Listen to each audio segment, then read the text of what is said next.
Good evening and thank you for joining us. School is out for the summer in many districts across southern Arizona. The summertime's often associated with freedom and relaxation for students. But as News 4 Tucson's Eric Fink explains tonight, one expert says that is not always the case.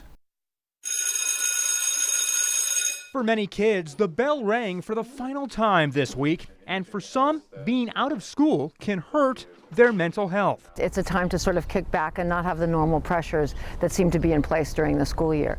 But I think that for our teens today, it creates additional pressures rather than removing those pressures. And I think that's partly to do with the fact that when we were growing up, I was told to go outside and play. Diane Ryan is a leading adolescent therapist in Tucson. She says the summertime for some kids means more time on their phones and social media.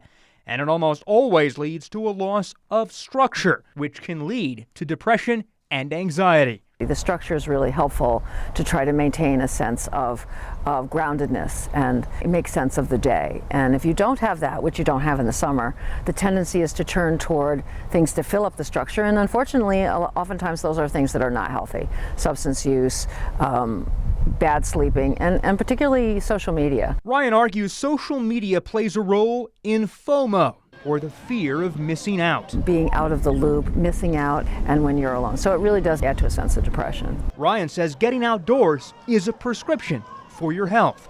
The connection to nature is healing in and of itself. A beautiful tree, just a patch of grass, some bushes, there's beautiful flowers around Tucson. Tucson has a wonderful wealth of parks. So there usually is an outdoor space that's available to people. It's just that I'm not sure that culturally we're so much in the habit of accessing that space. I'm Eric Fink, News 4 Tucson.